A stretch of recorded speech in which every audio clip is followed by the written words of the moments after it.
Hi, everyone. This is Dark Moon Podcast with Willow and Yerevan.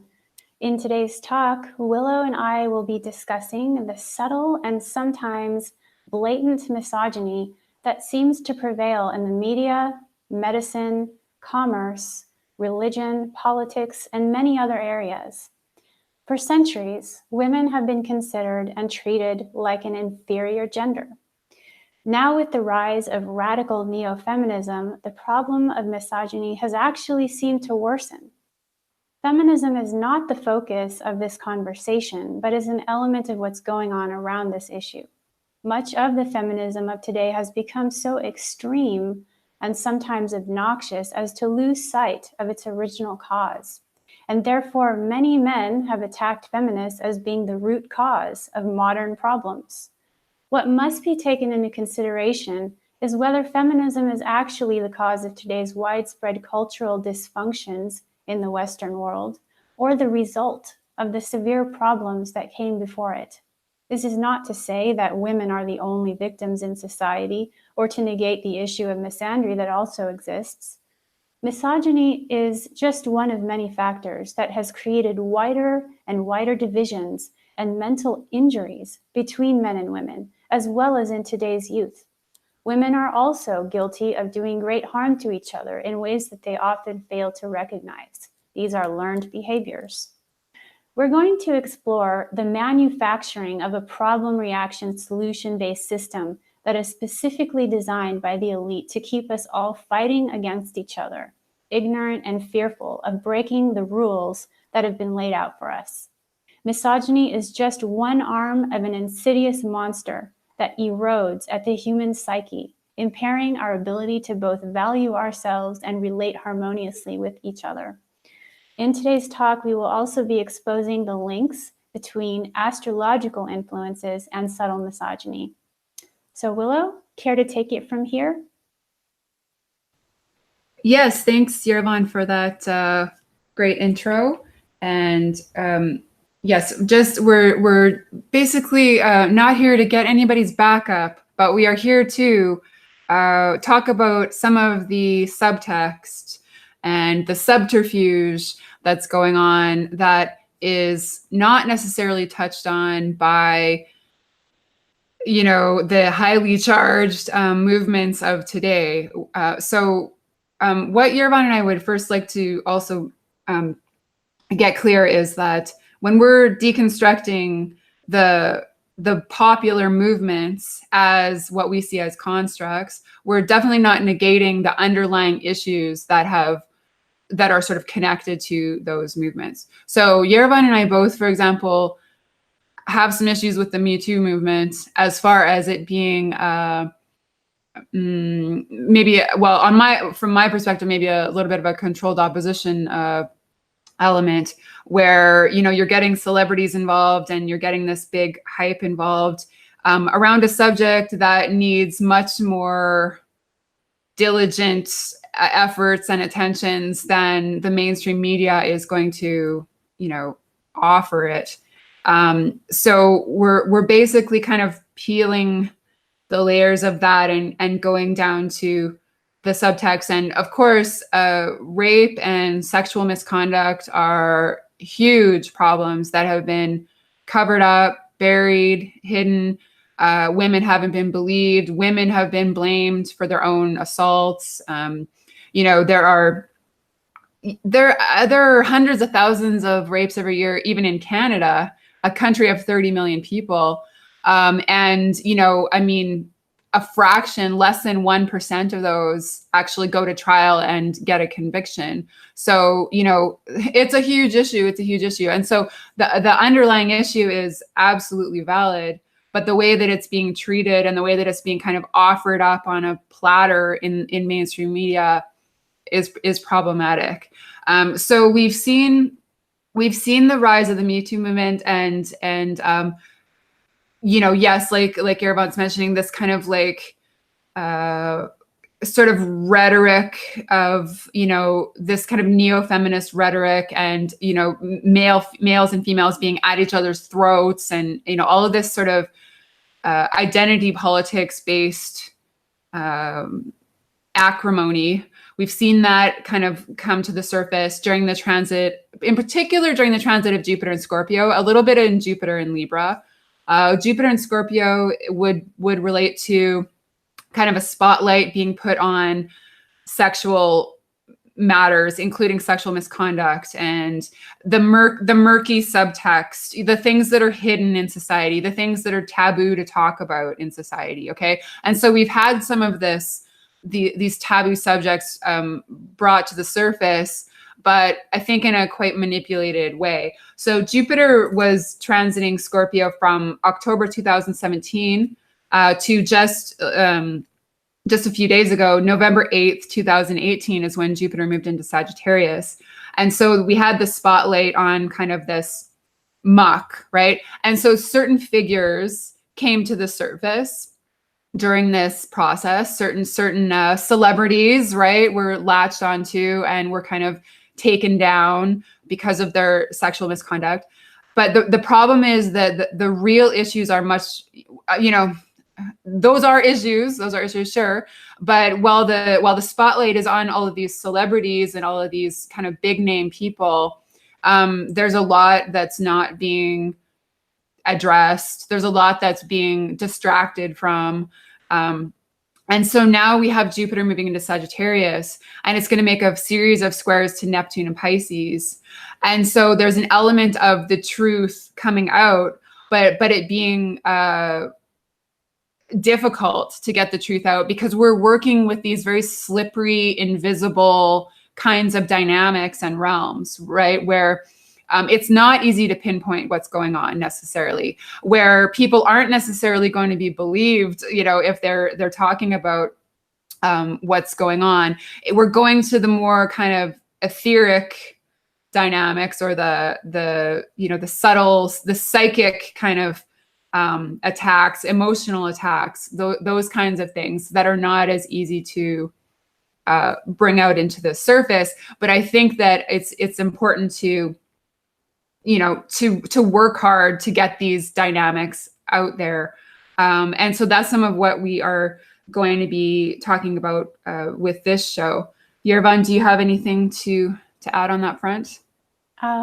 Just that I agree with what you're saying, that Jupiter square Neptune, I think, is also going to be somewhat problematic in the area of the types of things that people buy into when it comes to religious or metaphysical concepts, or the whole guru complex, and people being easily deceived or seduced by certain things, delusions of grandeur, and maybe even some propaganda around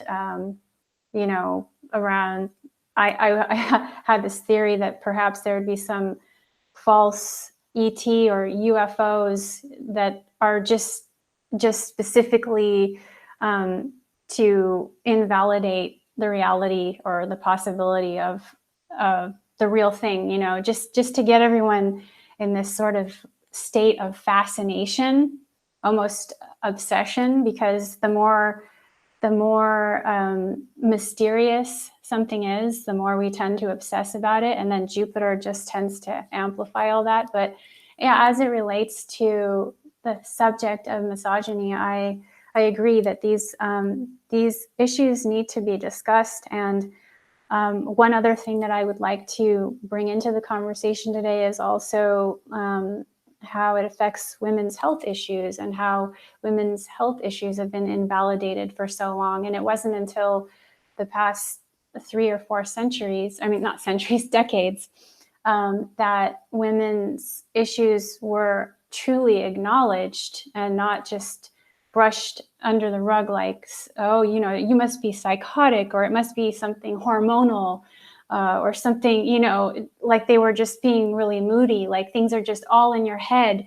And it wasn't until certain men came up with the same, for example, the same autoimmune disorders, that these ailments began to be taken more seriously and really examined, so that we could come up with more of an idea of how did this come to be, and maybe it's not just women's hormones. So there's just so many areas, and I don't think we could possibly cover them all today, but I'm really glad that we're talking about this because it is a very volatile subject. Yes, it is. Yes, it is. And we are wading right into it. We're wading right into it. But, the thing is that I think, there is there is information that needs to get out there, right? Jupiter in Sagittarius relates to a spotlight on the truth, right? But as Yerevan's mentioning, it's not going to be easy to get the truth sort of out there because there are so many deceptions and so many distractions and so many what I wrote about recently, controlled opposition figures that people are sort of latching onto. And absolutely the element of health is a big one. And I think in our talk today, specifically, we're sort of talking about the emotional and spiritual labor that has been traditionally done by women, that has been expected for free by women. Yes, it's not all women who do this. Like, we're fully aware that, this affects men as well, but en masse, it's affecting women in particular. And Yerevan and I are both professional metaphysical readers, professional metaphysical artists. And so we work in the invisible realms. We work in the metaphysical realms, the spiritual realms, the emotional realms.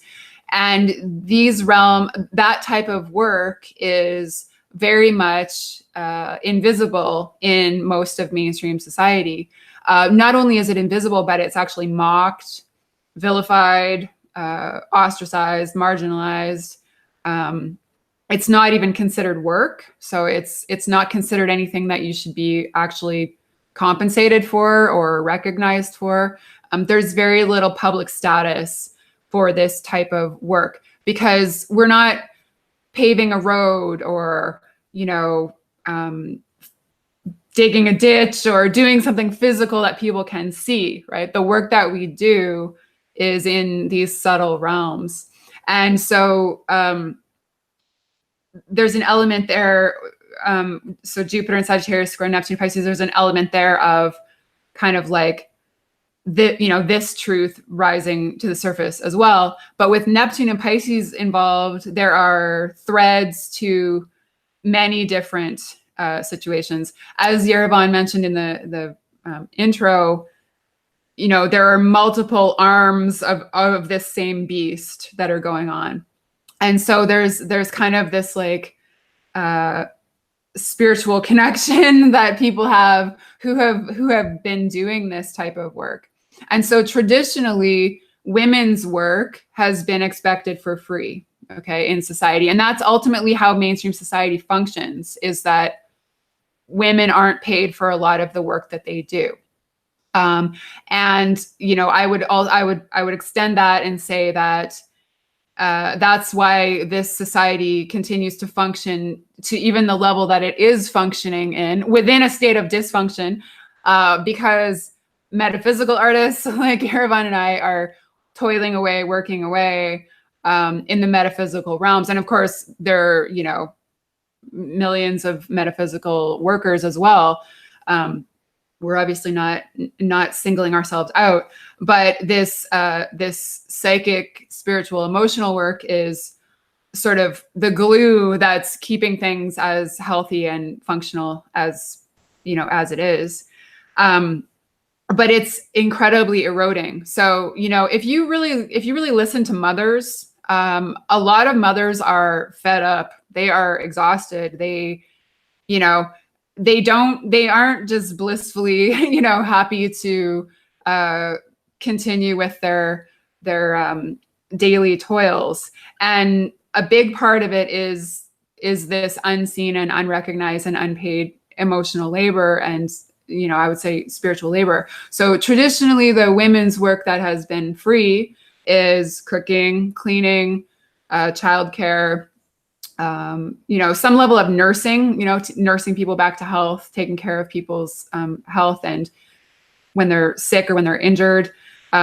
Social work, so the social element of family life, all of the birthdays and the anniversaries and the celebrations, the holidays, they have to create the Christmas magic, and then it's on to the Valentine's Day, and then it's the Easter, and then it's Halloween, and all of this stuff. It's not that women don't love doing this with their children, but it's exhausting, right? To have all of this unseen labor that's sort of just expected to be performed, right?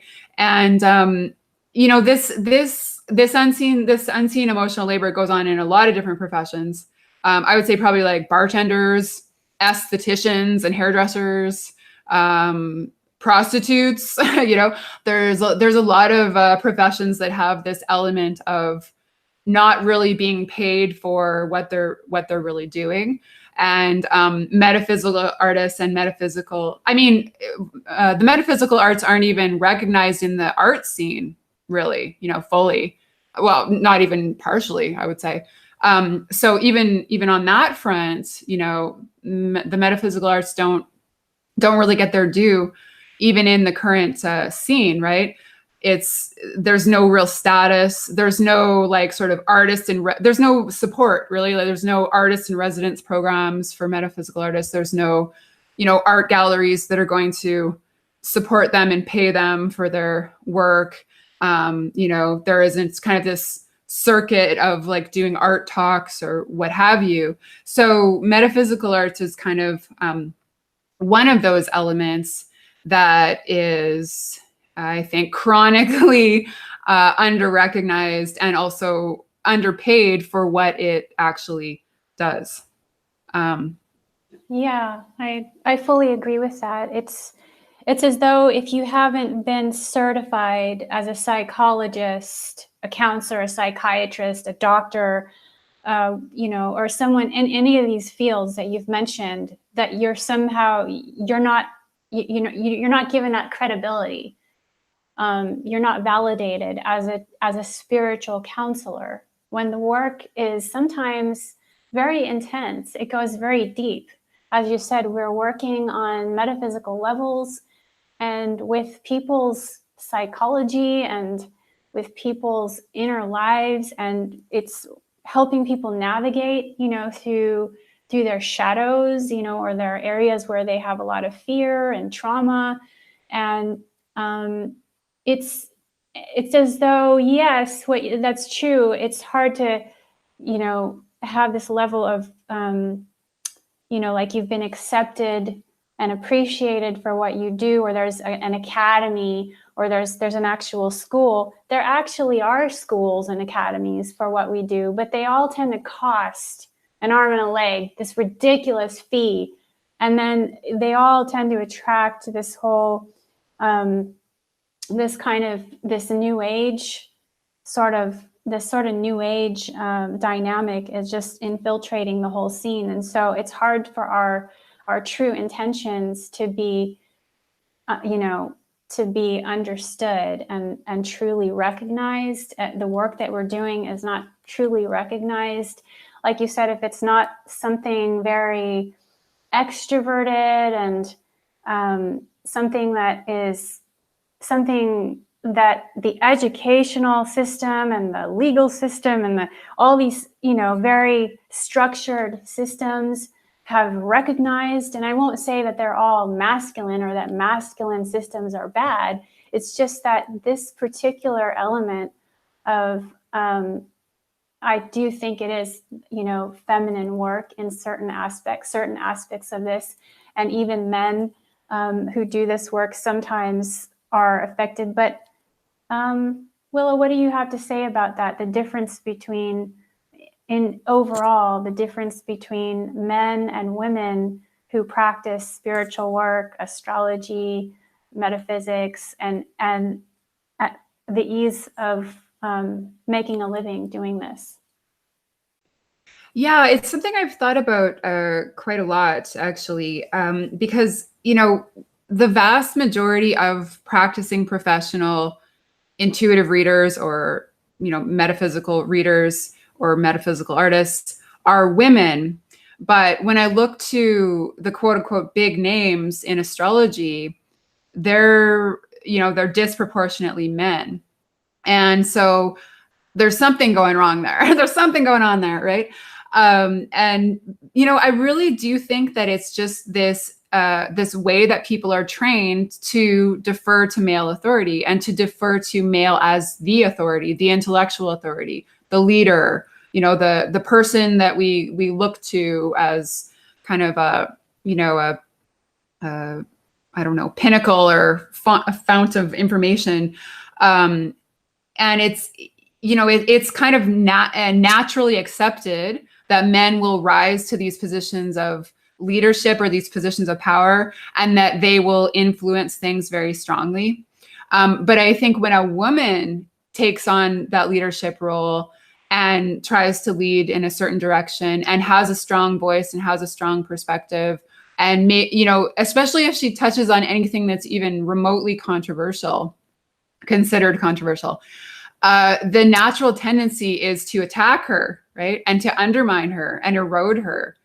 And I mean, this is something that I have experienced personally throughout my entire astrological career. So I'm not just blowing smoke out my bomb here, and this is something that I've heard other females, complain about as well. I agree. So I think there is kind of this, whether you want to believe that we live in a hierarchical, patriarchal society or not, when you look at the institutions of our society that Yerevan mentioned in the intro, at the pyramid cap, so at the top levels of power, it's dominated by males. So, just naturally, that's going to create a situation where the male perspective is dominant. The male perspective is the most influential perspective. The male ways of doing things are, the most dominant ways of doing things. And again, it's considered normal for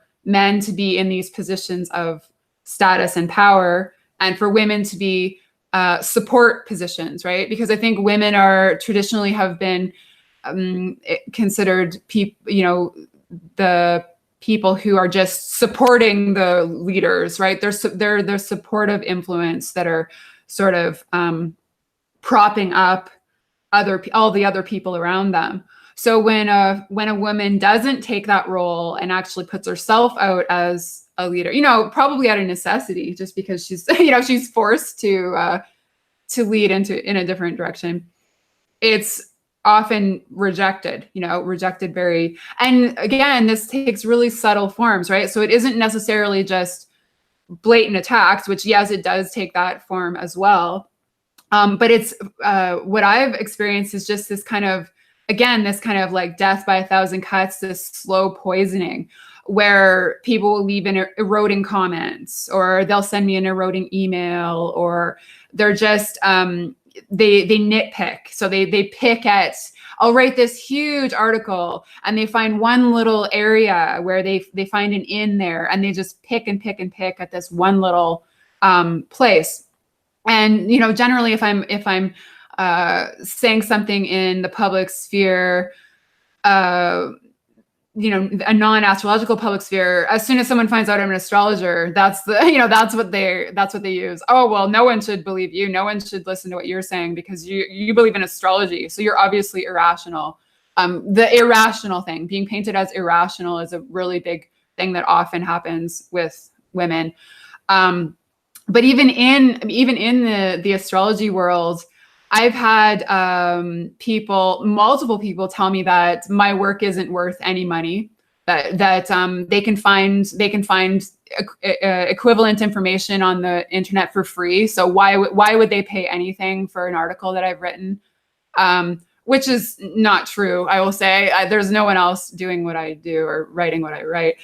There's no one else with the combination of skills that I have, but combined with the perspective that I have. And I mean, I would say that's the same for a lot of astrologers. Anyone who's a true individual, you aren't going to find that anywhere else. So these are just kind of the the subtle little ways that that people will erode you, you know, over time. And they'll kind of cozy up to you as if they're supporting what you do, but then they'll leave these little barbs, they'll leave these little passive aggressive comments, these little, you know, nitpicky comments, and it adds up over time. And so this is kind of I can't even express like how much time and energy and heart and soul I've poured into my work. Like, it's everything. I've poured my whole self into it, my whole life into it, really.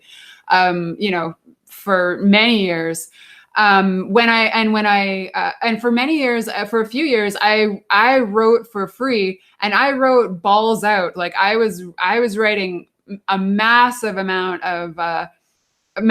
of articles. Sometimes every day I was updating my website. I mean, it was all potent information. It's all information that holds up. So articles that I wrote 10 years ago still hold up to this day. Okay. So this was all valuable information, valuable work. Right.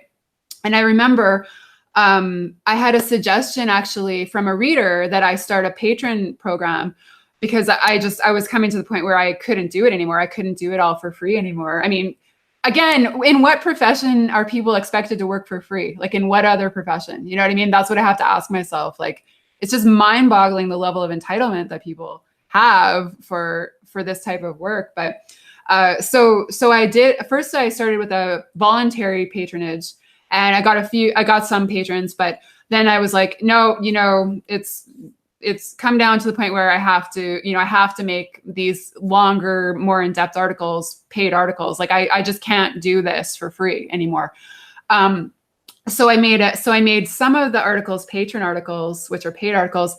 And then I still kept up the free, quote unquote free. I mean, it's not free for me to produce, right? But the free to the public part, which was shorter articles, and then any type of like activist or public education element, I kept up on the public site. And I got a huge amount of flack from people, again, that were just attacking me for even charging anything, for even asking anything for my work. And I was mind boggled. Like, these people were saying, oh, I've read your site for years, and I've learned valuable things for years, and basically, how dare you turn it into how dare you make it so that I can't read some of these articles? And it's like, you can read some of these articles, you just have to pay a tiny amount of money every month to read them, you know. Like, it's just really crazy how this type of work is expected for free. And again, it's predominantly done by women. So, you know, that I'd say that's one element of it. But the other element of it, I think, is it's this old Piscean era idea that spiritual work can't be made, you know, is made profane or something if you charge any money for it, right? So spiritual work is supposed to be for free.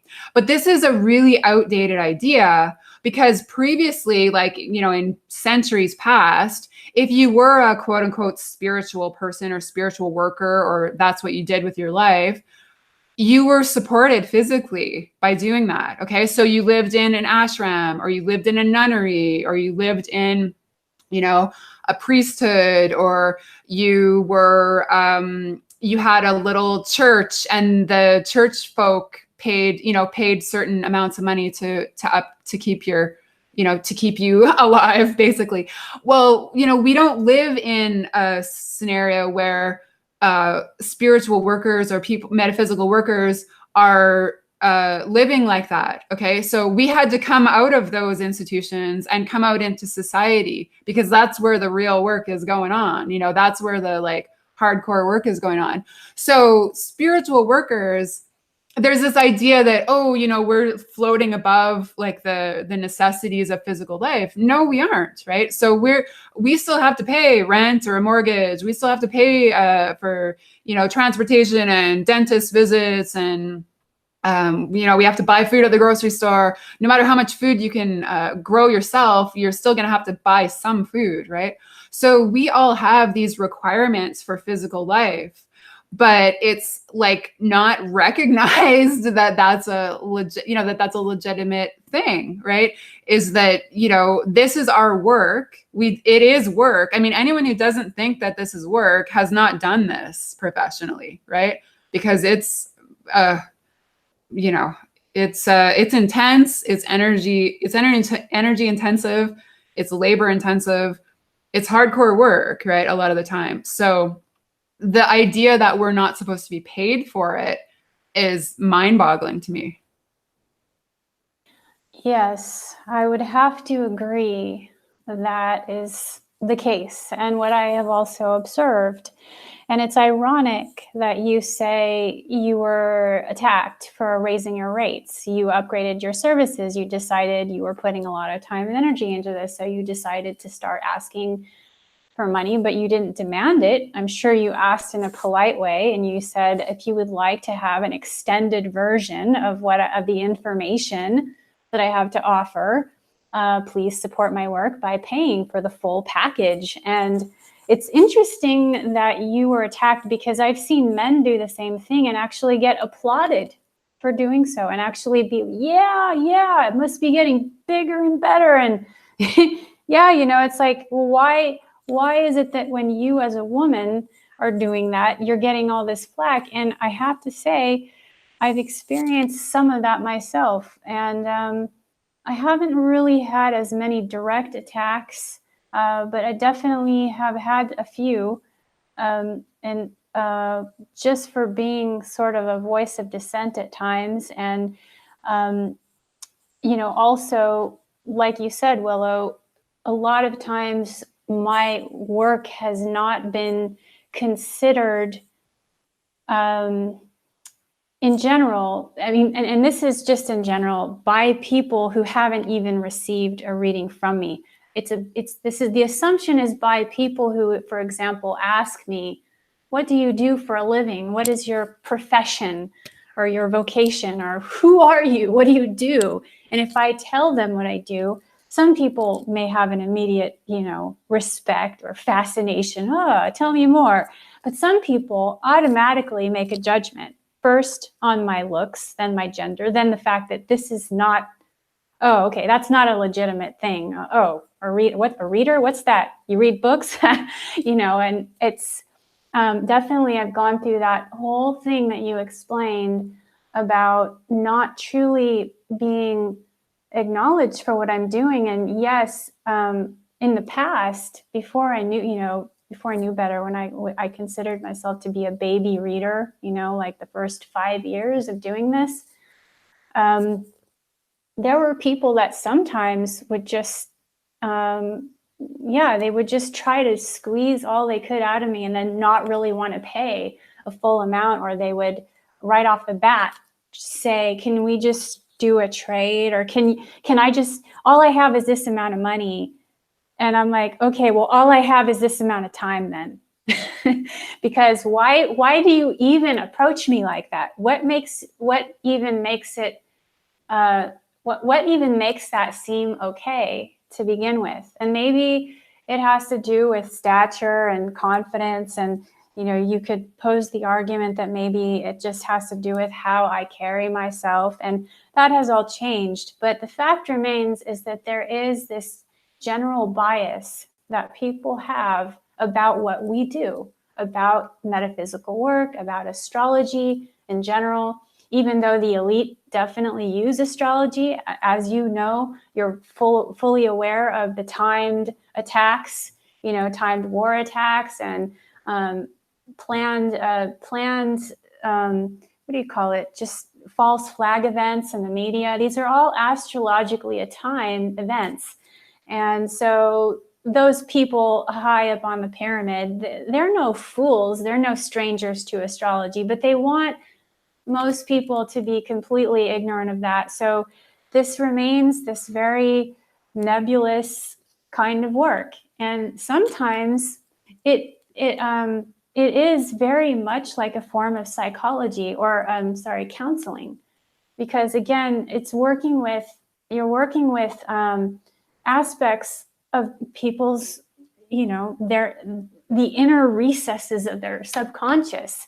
and all these different layers that an actual psychologist would be getting paid bank, man.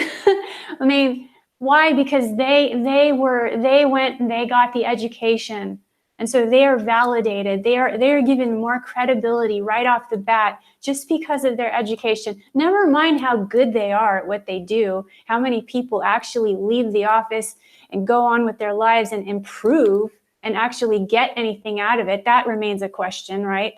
So people like you and I have spent years to refine our craft and to help people work through these very serious issues that I believe definitely needs to be acknowledged and definitely is work that is worth being paid for.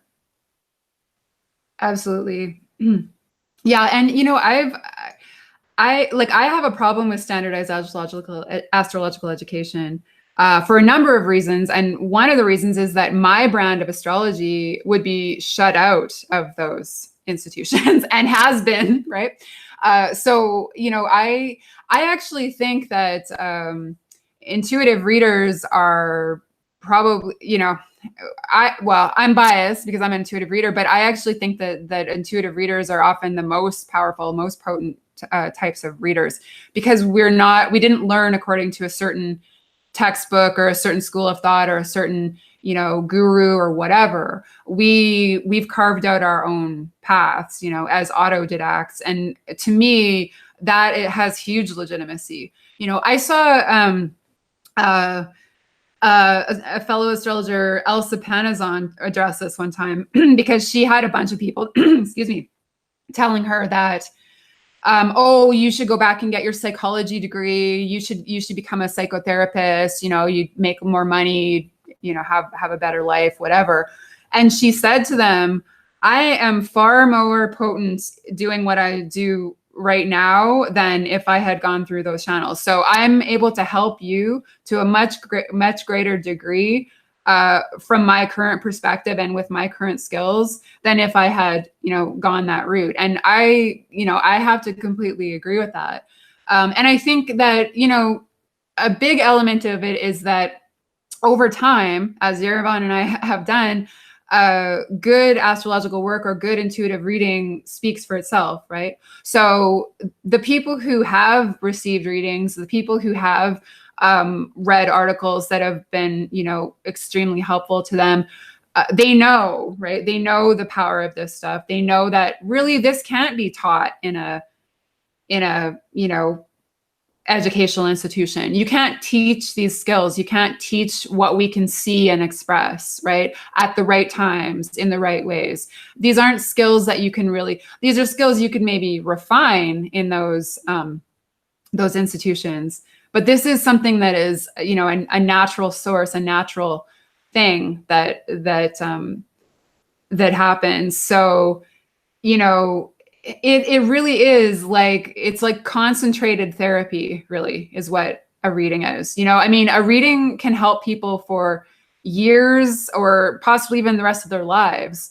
There are insights in a reading that can change a person's life, really, for the better. It can change their course. It can stop them from making horrible mistakes in their lives, right? And investing time and energy in directions that they shouldn't be investing time and energy into. It can save people's lives, literally. And that's kind of the power that we know exists there, and that people who do have respect for this field and for this profession, they're aware of it. But it's definitely not recognized on a broader scale in the public realm. And it's it's just aggravating to be sort of head patted when someone asks me what I do for a living. I've spent, I've been a professional astrologer for 11 or 12 years, and this is daily. Like I said, it's an all or nothing kind of gig. Yerevan's been doing readings 20 years now. It's in her lineage. So, it's her birthright to do this kind of stuff. And to get head patted and to have people oh, that's really nice, but how do you make a living? What do you really do? And it's like, no, this is what I do. This is what I really do. I might have to, unfortunately, do supplemental work to financially support doing this work because of the kind of lack of recognition and lack of being compensated for the amount of energy that you actually do pour into it. But it's very crazy. And, an element of that, I think, is I do think that you're right, that the powers that be don't want people legitimizing things like astrology or intuitive readings, because they don't want people accessing that for their own empowerment and for their own good. They want people to think that astrology is just a bunch of hocus pocus BS, because it keeps people away from, that the magic that astrology really is, and that Yerevan and I know it is, and all the divinatory arts, not just astrology, obviously. But yeah, it's just, there's all this stuff going on in the subtext, and we're battling this stuff. We have to, it's like we have to fight, just to have kind of the status that we should sort of naturally hold, right? And I think that this kind of, again, is tied to that bigger subtext that women are dealing with, where it's just all these little hits, right? All these little moments where you aren't recognized, where you're undermined, where you're just, your time and effort is just expected. And this goes on all of the time, all the time. And women have just kind of learned to swallow it. They may not like it, right? But again, if you were actually calling this out on every instance, you'd just be painted as a troublemaker, because you'd be continually calling this stuff out. But all of these little hits, all these little erosions, all these little subtle attacks, they add up over time. And I think that this is what can kind of, this has the tie to the women's health element, which is that, I mean, this can actually draw people. It's an energy drain, right? To constantly be recovering from, being emotionally shredded, or being undermined, or not having the status that you've earned, right? And it can draw people into things like depression and anxiety, and drinking a few too many glasses of wine every night to just kind of blot it out. It can draw women into low energy, and probably there's a connection to, I imagine there's a connection to, like, autoimmune disorders with the emotional subtext that is not being addressed. It can cause physical ailments to have this kind of emotional and psychological subtext going on in just such a festering and gross kind of way. Yes, what you said about the roles that women have, or at least that was a thought that I had. You stated something earlier about women's roles not being quite properly acknowledged or appreciated or compensated for, just sort of expected. And maybe at certain times in history and in certain situations, that's okay if the woman is at least being taken care of, where she doesn't have to work so much. But there's all these arguments with the alt-right and the media and all these different political parties arguing about what women's roles should be. And this is where I get really agitated, because I'm not a traditional woman, but I'm also not a complete, I'm not a complete rebel to the whole traditional life. I think it's wonderful and beautiful if a woman chooses to be, a stay-at-home mother and take care of all those womanly, motherly things. But not all of us as women are cut out for that. Not all of us want that. Does that mean we're sluts, that we just want to sleep around and have an aimless life? And just, what if that's not even an interest? I have no interest in living that kind of life. And I am in a happy, committed relationship right now. And I really value certain aspects of traditional life. However, I just don't fit into the traditional role. So that means there's something wrong with me now? I think not. So again, it comes back to this whole situation where now, we have to work to make a living. Some people also argue that feminists have created this problem because they wanted to vote, they wanted equal rights, that feminists have now created this problem for other women, that now we are all expected to work much harder. But think about this for a moment. Not every woman has the luxury of having been proposed to, has the kind of beauty or status or even the health that anyone would want to deal with her in that way. So where is she left? But what if she's intelligent? What if she's a writer, a speaker, an astrologer? What kind of life? Then maybe she should be validated for that. If she does the work well, why not? So we have this really limited sort of view about women's roles and what their options are and what they should be and shouldn't be doing. And it's just a big mess. And so, I try to, I'm saying this again, not to be inflammatory to any particular political side or, to, as you said, to raise people's, I forget the quote that you used, but I'm not sitting here trying to stir the pot in that way, but this needs to be talked about because not all women fit into the category of being that stay-at-home mom, perfect wife. What if there is not a single decent man around that even wanted to, that was even available for her? So, or what if there's so many reasons. What if her priority in life is to get an education and be a doctor or a scientist, for example? Then, okay, that's great. But what if she decides to take a little detour and explore metaphysics? And then, will she suddenly lose her status or lose her credibility? I mean, then on the other hand, when I see men doing this, again, they get all kinds of applause for it. They don't seem to be delegitimized quite as quickly as women do.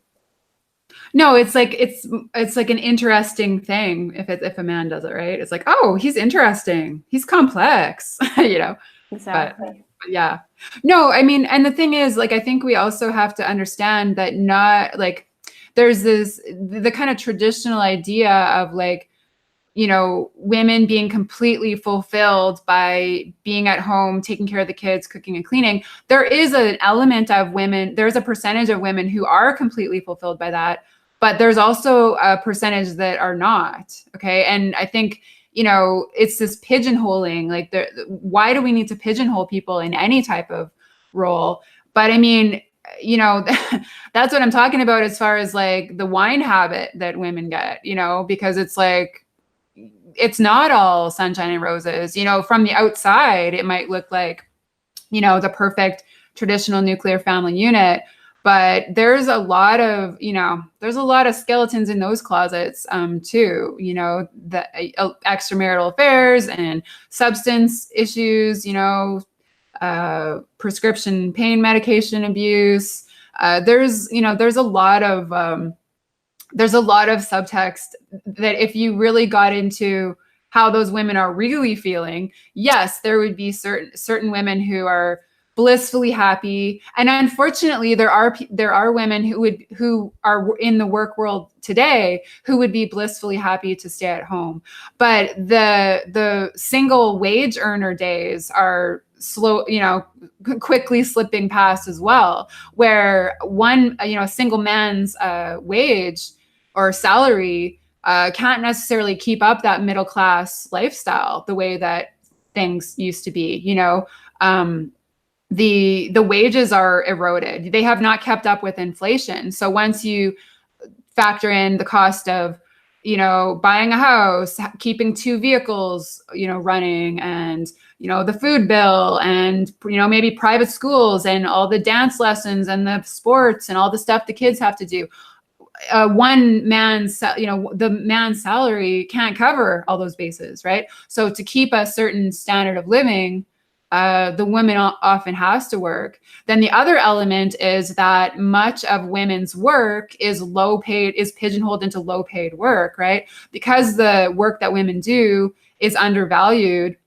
A lot of the jobs that are out there for women are underpaid jobs. So do you know how much people are making in daycares, working with kids all day? Like almost nothing, cleaning, cooking, all these jobs, any type of service industry job is generally extremely low paid, and mostly women. Again, not all women. I get that. There are men that are having to slog it out in these low paid jobs as well. But primarily this has been women's work, right? And because women's work isn't considered as valuable as, the roles that men are playing in the workforce. And this has just been accepted, right?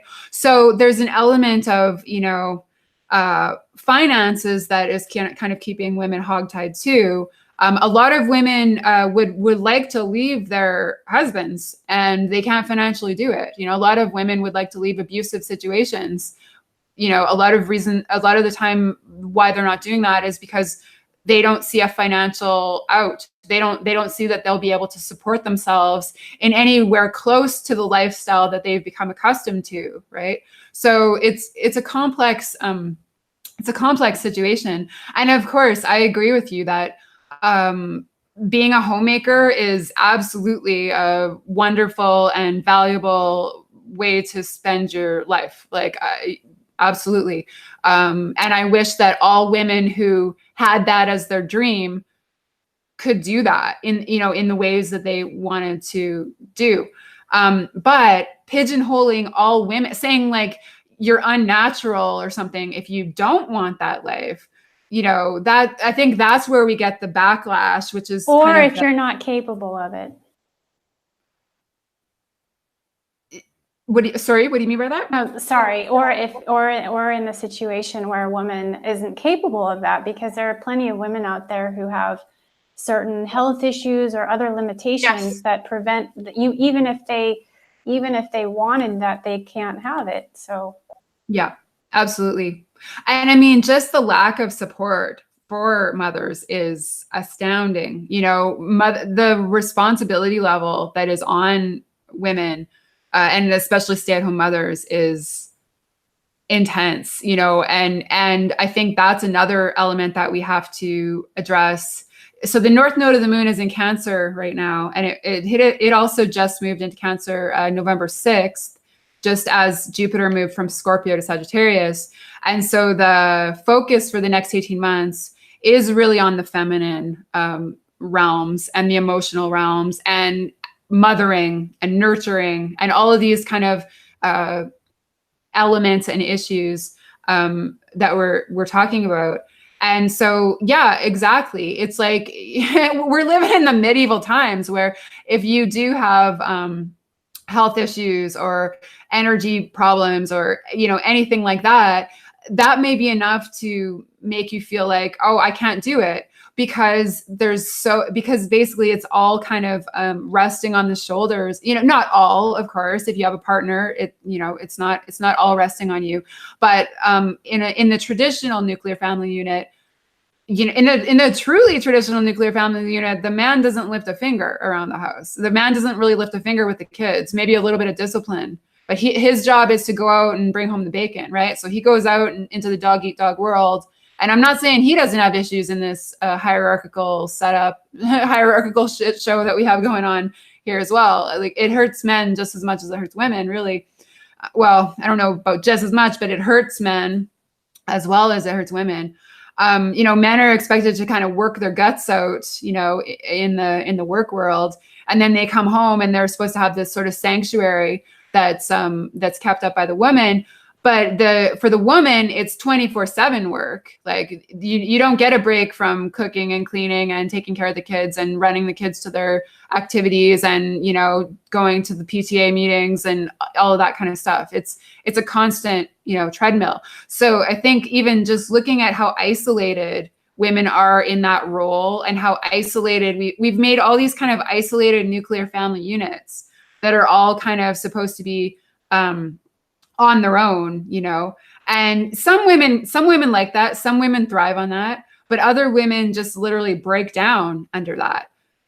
You know, and so the idea that raising children is kind of like a societal or communal thing as well, right? That there's this like communal support. I think that has kind of broken down in such a competitive society as we have. No one wants to look weak.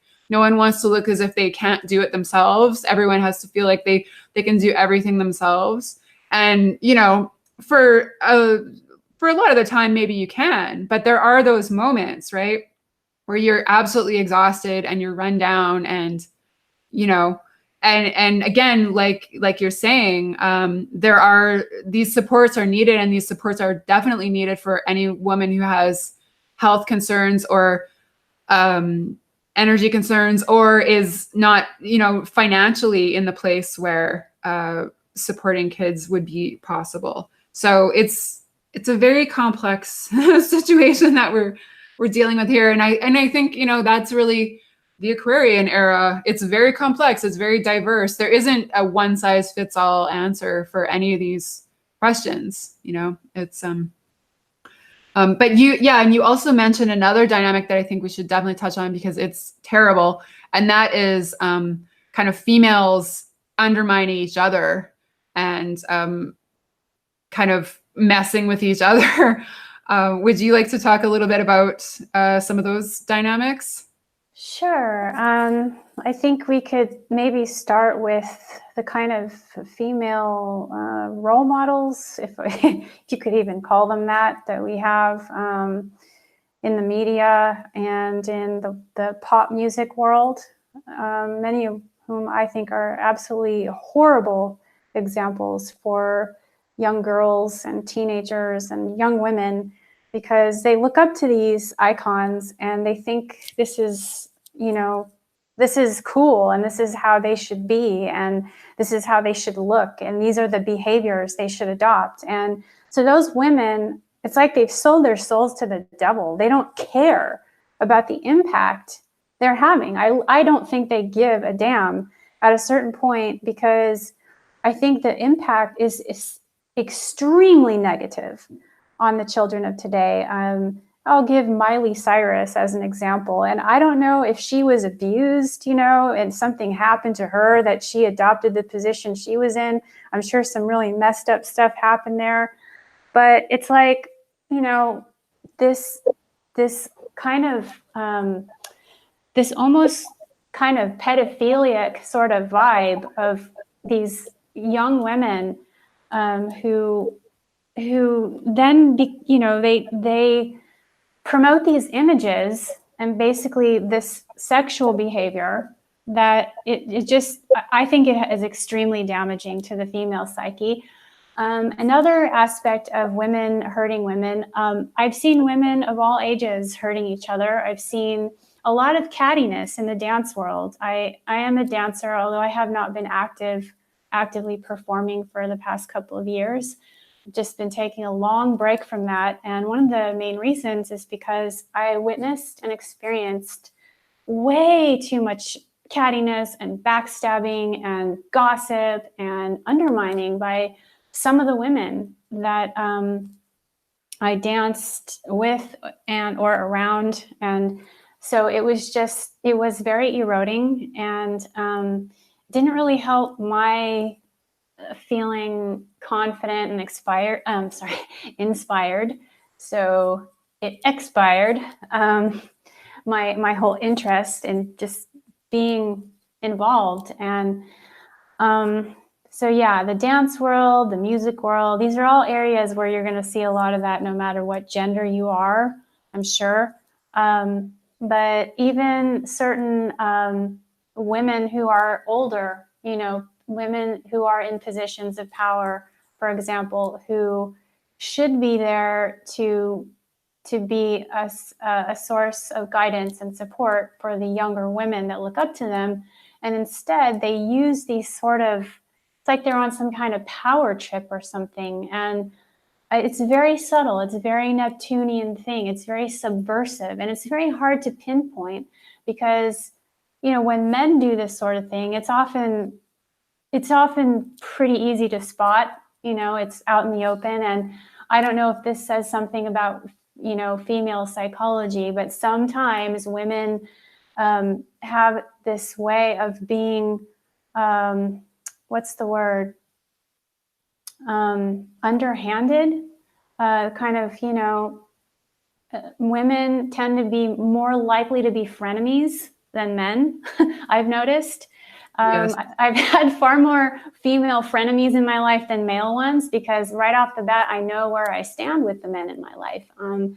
And, you know, even if they're just making crude jokes, you know, they know, like, it's just, yeah, shut up, you know, laugh and then move on.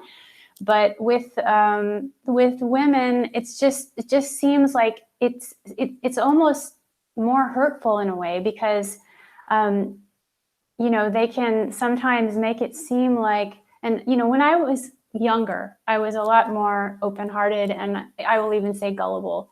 I would say, you know, in my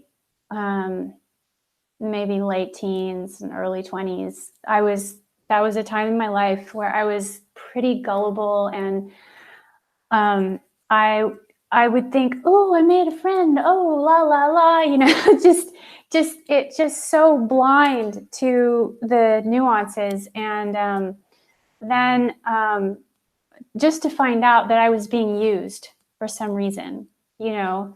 And then I've had a lot of women copy my ideas and then take them on as their own. I know it's funny that in your case, you've had more men than women do that to you. But in my case, I've witnessed more women doing that.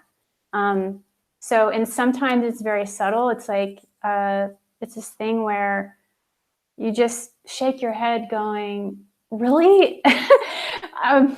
Why? You know, I mean, it is, again, it's this very subversive thing. And I don't know. This is also another extremely volatile subject, but definitely worth at least touching on.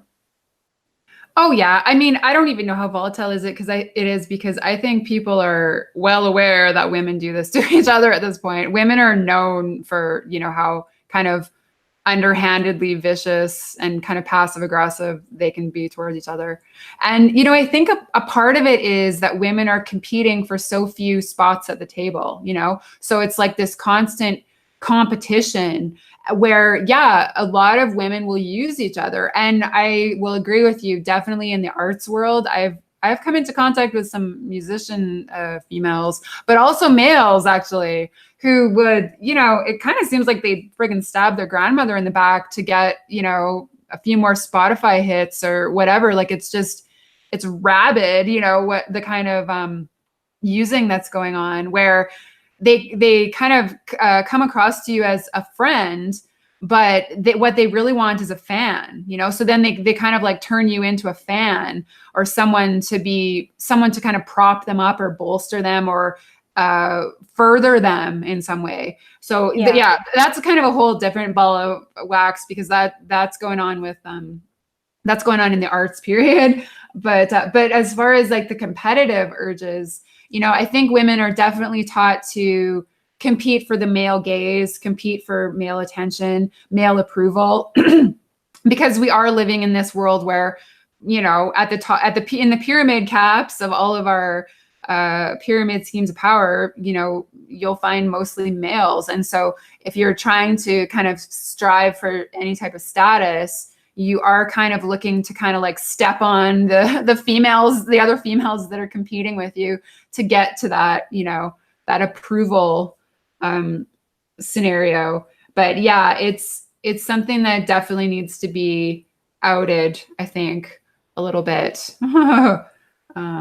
For sure. A little bit more than is currently done. But one of the main problems that I see, and I did a YouTube video on it, is the level of narcissism that is being socially accepted these days. Like it's all of these kind of dirty using techniques, dynamics are kind of like old hat at this point. Like it's just kind of, for a lot of people, it's just kind of the way that it is, and that's just shocking to me. Just shocking that we're accepting these truly poisonous dynamics, where other people are just seen as like stepping stones on your path to greatness. And, other people are just there to be used as, for whatever they can be used for. And then it's like, toss that person aside and on to the next person. It's like this revolving door kind of thing that's going on. So, I think a lot of it is just kind of this shift in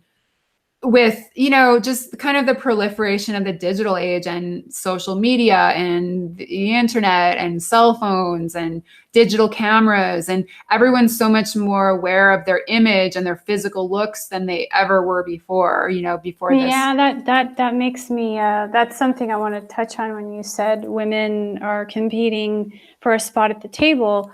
This whole trend is teaching women to rely on their looks to get ahead in life. And that's just so eroding for the other women in their lives, because we in a way, we each set examples for each other. I mean, it's like if one woman does it, oh, I guess, we inspire each other, or the opposite. And I mean, nothing wrong with being beautiful and not being afraid to show it. But it's just when there's an overemphasis on all the Snapchat and Instagram selfies and, and looking hot and all this stuff. It's fine if you do, but don't let that be the driving factor. And that's all that sells, it's like, it's terrible. Like I've been a person who's always been very careful not to use my looks in any type of way, because I know what it's like to be the bullied, chubby, unattractive kid. So I would never want to make anyone feel less than just because of something so stupid as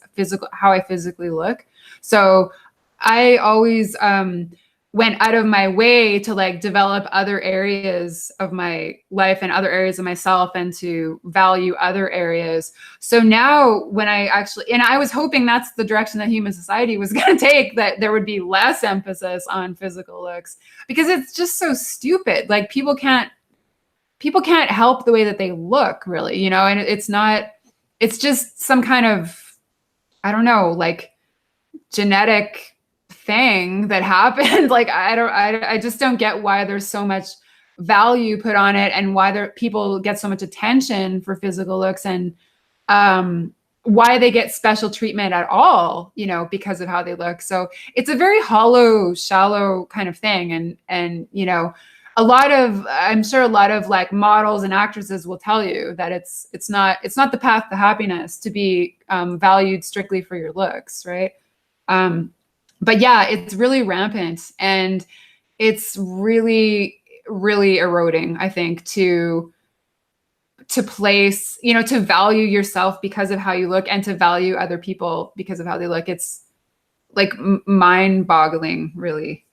I don't know. It's sure. Yeah. bizarre. I mean, But I think it also is tied to, kind of the ramping up of narcissism as like an acceptable thing, right? Like obsessing over your, gazing at yourself all the time, and being obsessed with your best angle and your best lighting and your best filter and your best makeup look and your best hair look. It's just like, oh God, how exhausting. It takes way too much time. It's God. There's a difference between, it's just biology that people are attracted to certain features, and that, Sure, but what's, sorry to interrupt you, but the standard beauty ideal doesn't do it for everyone. It's never done. Exactly. That's what I was going to say, is how that shouldn't be the focus. Oh, I'm echoing all of a sudden. Are you muted?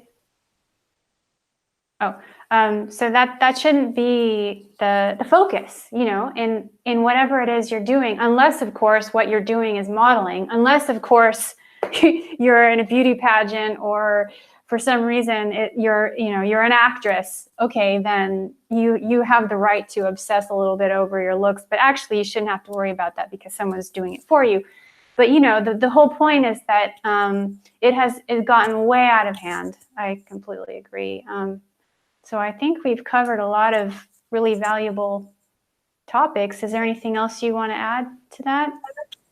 Maybe just as a final point, what I see as the vilification of healthy female ego. So whereas I would say that valuing yourself for your looks is, again, you can be proud of the way that you look, sure. But as far as feeling like you deserve special treatment or special attention or competing with other people for who's the fairest of them all, that can all really easily head into like detrimental emotional and psychological territory. There is also healthy female ego.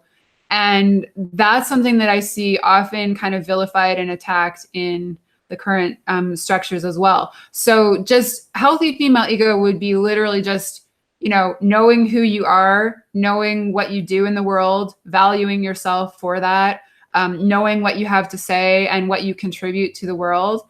And I think that that's something that is kind of subtly undermined a lot of the time. And if a woman has a strong sense of self and a strong sense of what she does, those kind of, and particularly those kind of leadership tendencies, there's often a kind of a knee-jerk reaction in the mainstream to cut her down a notch, right? Take her down a peg, like, oh, she's getting too big for her britches, or, that kind of a vibe where they feel like they have to kind of subtly undermine that woman's confidence. And that's something that I also have experienced as a public astrologer whenever I come into contact with the public world. And so I know that that's going on for a lot of people. Even talking about what they do in the world, like, men can go on and on about, the minutia of their work and their lives and, stories that they have to tell. But where, women are really not allowed that same platform, right? If a woman is talking about herself or her work or, stories she has to tell, there's a little bit of like, it's like it gets cut off at a certain point. Like she's allowed a certain amount of space, a certain spotlight, and then it's kind of like, okay there, honey, like take it down a notch a bit. Yeah.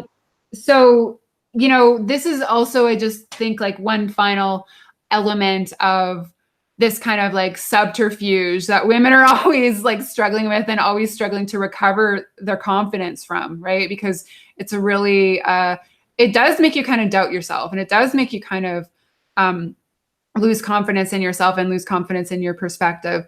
And so that kind of backsliding, I think, is something that women are always trying to overcome, right? Over that level of undermining.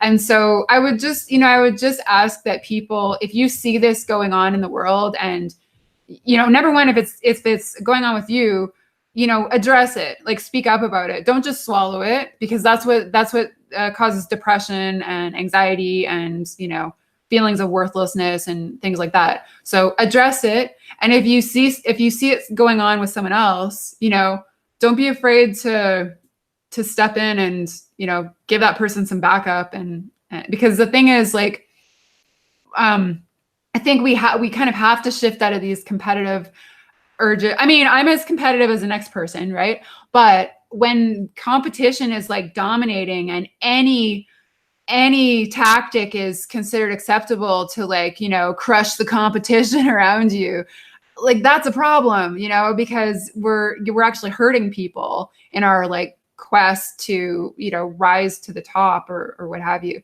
So I think that, just starting to address some of this subtle stuff. And again, Jupiter in Sagittarius square Neptune in Pisces is kind of a slippery time where a lot of this is hard to pinpoint. It's kind of slippery. And it's easy to discount. It's easy to say, oh, no, that's not what's happening. Gaslighting, that's going to be a huge element of Jupiter and Sagittarius square Neptune and Pisces.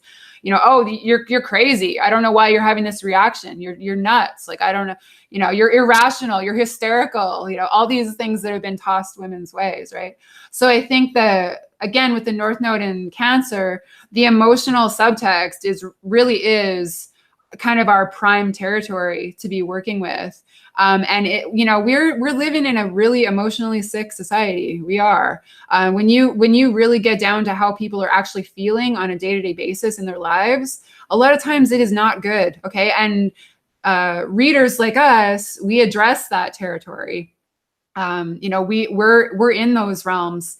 We have people coming to us with kind of their deepest, darkest feelings and their real, kind of the problems that they don't necessarily just share with anyone. So we're aware of this subtext, whereas in the mainstream world, it's usually just glossed over, or again, just like completely, discredited, right, as not important or not going on, or, oh, that's just a women, that's just a problem, you're on your reg, or something stupid like that, right?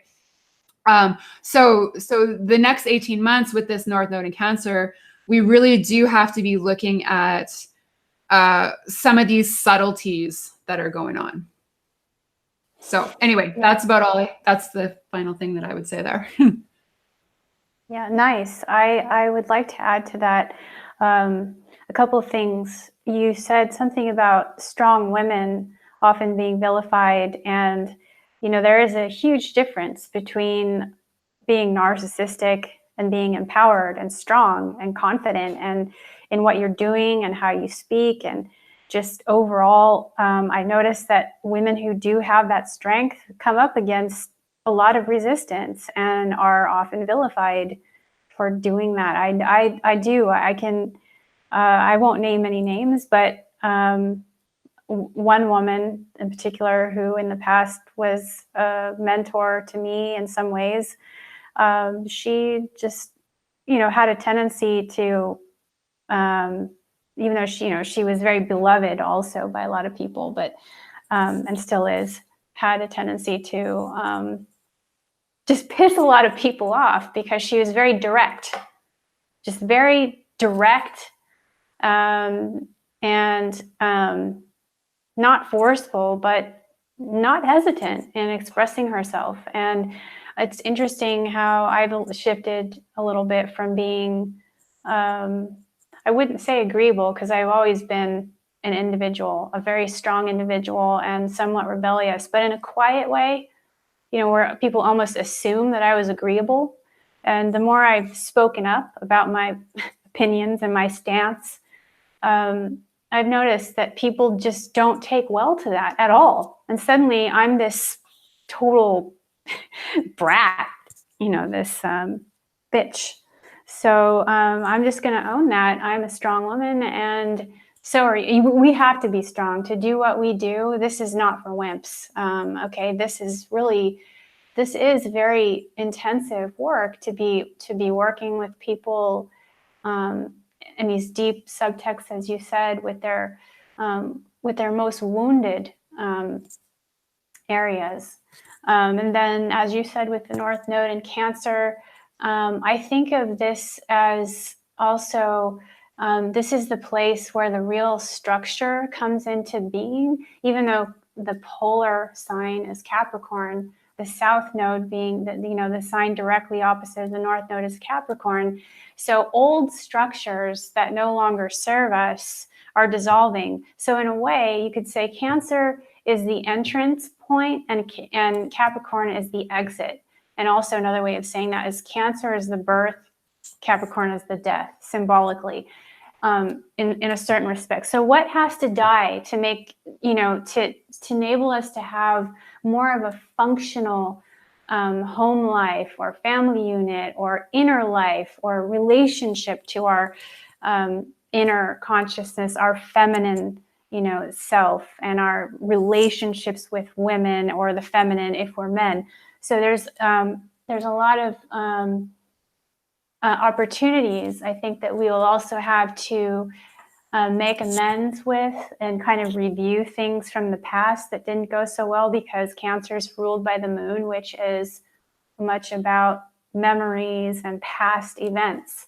So people will have another chance, they'll kind of become more sentimental and more looking towards sentimental gifts and listening to music. I was just noticing the other day all these different singers from the 80s or the 80s and 90s making comebacks all of a sudden. So that might be another theme in the next year or so, that all these comebacks.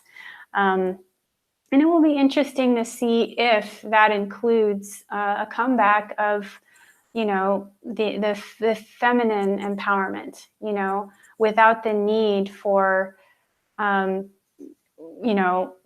you said, without the need for the identity politics or the extremism, the street marches and so on, without the need for slogans and hats and, just real sense of, I would like to see real feminine empowerment take place and real healing as well. Yes, that's a beautiful way to close out the show. And thank you for sharing those insights. It's been a very nice conversation with you.